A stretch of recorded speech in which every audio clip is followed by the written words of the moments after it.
पानी मुतराने लगी और जब माल आता तो गर्भ आता, माल चला जाता तो गर्भ छूट जाता है। आज बनिया ने जैसे देखा नाव कुछ नहीं बचा, फूले पत्ता घास फूस बचा है। आज अपने दामाद से कहने लगा, हे पुत्र अब क्या होगा, क्या मुंह दिखाएंगे चल के पत्नी और पुत्री को कि हम इतने दिन व्यापार किया घास फूस लेके आए। कहने लगे, पिताजी तुम्हें ने तो कहा था, हमें लगता है साधु बाबा पहुंचे हुए संत हैं, हमें इनकी शरण में जाना चाहिए। आज साधु वैश्य दंडवत करते हुए अपने दामाद के साथ दंडी स्वामी के चरणों में गिरता है, कहता है प्रभु हमें तो माया घेरे। अरे कल ये जो है पृथ्वी है, यहाँ ऐसा कोई व्यक्ति नहीं था माया नहीं घेरे, और फिर हम तो बनिया है, व्यापार में तो झूठ चलते ही है। आप का नाराज गए, आप सब कुछ जानने वाले अंतर्यामी हो, आपकी माया जब ब्रह्मा इंद्र नहीं समझ पाए तो हम पापी प्राणी कैसे समझेंगे। आज प्रभु के दर्शन आंखें खोली, कहने लगे तुमने एक बार नहीं बार बार मिथ्या भाषण किया है। बोले प्रभु हमें आपको कब किया। कहने लगे तुम्हारे संतान नहीं थी, तुमने सत्यनारायण की कथा कराई। बोले आंखें खुल गई ऊपर तक कि ये बाबा हमें मिले बहुत दूर, इतने दिन बाद आज इनको कैसे मालूम। आज फिर दंडवत हो गया, कहने लगा प्रभु हमें क्षमा कर दें, हमसे बहुत बड़ा अपराध हो गया। अभी इसने दंडी स्वामी नहीं कहा प्रभु हमें क्षमा कर दें, हमसे बहुत बड़ा अपराध हो गया, मैं घर बाद में पहुंचूंगा, पहले अपने नगर के तट पर ही सत्यनारायण भगवान का पूजन करवाऊंगा जाकर। आज प्रभु ने कहा जाओ अपनी नौकाएं देखो। आज ये दंडवत प्रणाम करते हुए निकला अपने नौकाओं की तरफ, देखा वहां तो दंडी स्वामी थे अंतर ध्यान। अब ये वास्तव में संत हो गया, अभी तक साधु नाम कहा था, अब ये रास्ते में नारायण हरि हरि, अब ये कोई बात नहीं कर रहा, बस केवल एक ही नाम भगवान विष्णु का, श्रीमन नारायण नारायण हरि हरि का चिल्लाते हुए माने भजन करते हुए नौकाएं चल जा रही हैं। आज ये अपने नगर रत्नसारपुर पहुंचा तो अपने दूत को भेज दिया, नौकाएं तट पर रुका दी कि जाइए मेरे घर से मेरी पुत्री और पत्नी को लेकर आइए। आज दूत पहुंचा, संयोग से सत्यनारायण भगवान का पूजन माता और पुत्री कर रही थी। जैसे ही माता लीलावती ने सुना कि हमारे स्वामी और धमाद नगर के तट पर आएंगे, अपनी पुत्री से कहा, हे पुत्री तुम आरती करके प्रसाद लेकर आना, और तुम्हारे पति आई गए हैं और पिताजी आई गए नगर तट पर, हम चल रहे हैं, तुम भी आना आरती करके प्रसाद लेके। पुत्री बोली देखो बुढ़िया सठियानी है, अरे कैसी माँ है, ऐसा तो कोई दुश्मन भी नहीं करता, मैंने विवाह के बाद दोबारा अपने पति का मुख भी नहीं देखा था, इस माँ को ये चाहिए था पुत्री तुम चलो हम पूजा करके आ रही। ये बुढ़ापा भी नहीं जल्दी रहा है, तो लोग आरती पटकी प्रसाद पटका चली और बाल वेग से चली हैं, अने मम्मी से आगे पहुंच जाए माता जी से, माता जी पीछे रह जाए कोई फर्क नहीं। लेकिन उस समय क्या हुआ जब नजारा ही बदल गया कि वहां तो पहुंची, सब कुछ पास था, लेकिन वो नहीं मिला जिनकी इन आंखियों में वास था। पति के दर्शन के लिए भाग के गई थी, आज साधु की जो पुत्री है कलावती, उसके पति के दर्शन नहीं हुए। पिता हैं, नाविक हैं, दूत हैं, रक्षक हैं, माता भी पहुंच गई। आज देखा पति नहीं, बोली पिताजी मेरे पति नहीं दिखाई पड़ रहे। बोले पुत्री अभी ते खड़ा हुआ है नौका, हमें लगता समुद्र में क्या बताएं किसी जीव जंतु ने तो नहीं खींच लिया या डूब गए हो।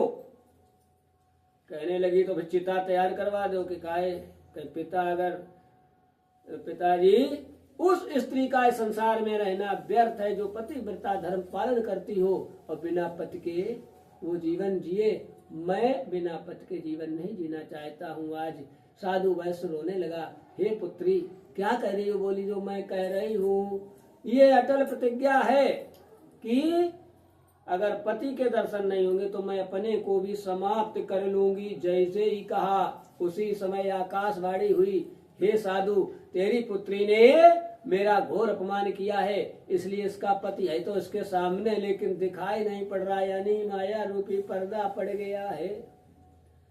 अगर ये जाकर क्षमा प्रार्थना करे, प्रसाद ग्रहण करे तो सत्यनारायण की कृपा से इसे पुनः पति की प्राप्त होगी।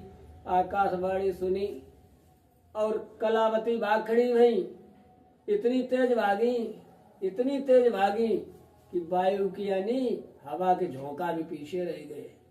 प्रभु को प्रणाम किया और कहने लगे, अरे प्रभु इतने दिन से तो पूजा करने बोले गए, एक बार क्षमा ही कर देते तो कहता। अरे भूल गए तो प्रसाद बाद हम तो खिलाते ही आए, आप भी। अरे आज क्षमा प्रार्थना मांगी, प्रसाद को ग्रहण किया, बचा हुआ प्रसाद लेकर जाती है, देखा पति मुस्कुरा रहे। जब पहुंची बोली, देवी तुमने आने में बहुत देर करी। बोली, पूछो ना, तुम्हें क्या पता दूसरा चक्कर है यो। आज दूसरे जो है चक्कर में एक दूसरे के गले लग के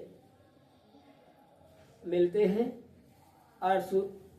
और विलाप, यानी आंसू भी गिरते हैं, विलाप भी होता है, खुशी में रोना भी आता है और आंसू भी गिरते हैं, दुख में भी आंसू गिरते हैं, रोना आता। लेकिन अंतर इतना है, जब ज्यादा खुशी होती तो आंसू ठंडे होते हैं, ज्यादा गम होता तो आंसू गर्म होते हैं और कभी कभी सूख जाते हैं। बस यही पहचान है। अगर बार बार रोए, आंखी मीजे पुरुष, तो समझ लेना दुख के आंसू है।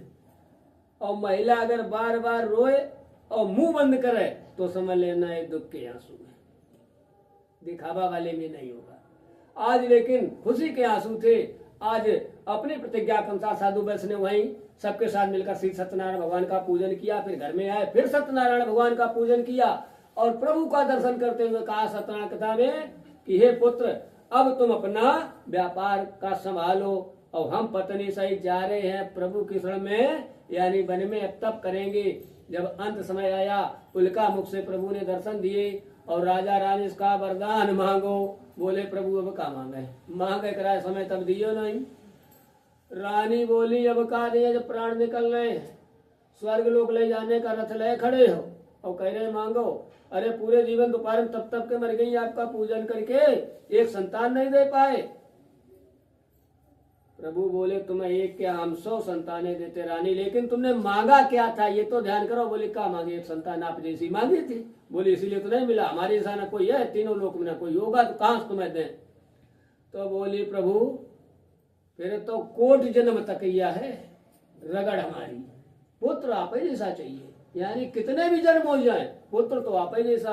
तो बोले, जाओ देवी, हम ही तुम्हारे पुत्र होंगे और तुम कौशल्या नाम से जाने जाओगे, तुम दशरथ नाम से जाने जाओगे। जब मेरा राम अवतार त्रेता होगा तब आप मेरे माता पिता होंगे। चलो उनके अपने साथ ले जाते हैं स्वर्गलोक। वहां पर समय आने पर अपनी प्रतिज्ञा पूरी करते हैं। साधु वैश्य का अंतिम दर्शन हुए। बोले, प्रभु हमने ना कभी किसी को दान दिया, ना किसी को खिलाया, भोजन कराया, ना किसी गरीब को वस्त्र दिए। मैं विचार ये करता हूँ प्रभु, इतनी कठिन परीक्षा लेना आज तक ना किसी ने दिया, वो ना देने की सोच पाए, ऐसा दान हो। बोले, तथास्तु।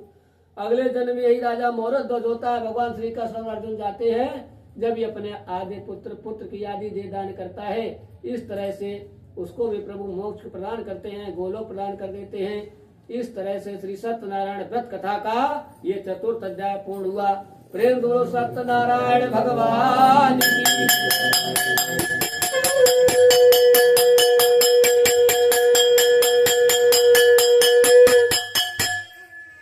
आज क्या हुआ, कथा कितनी सुनी आप लोगों ने?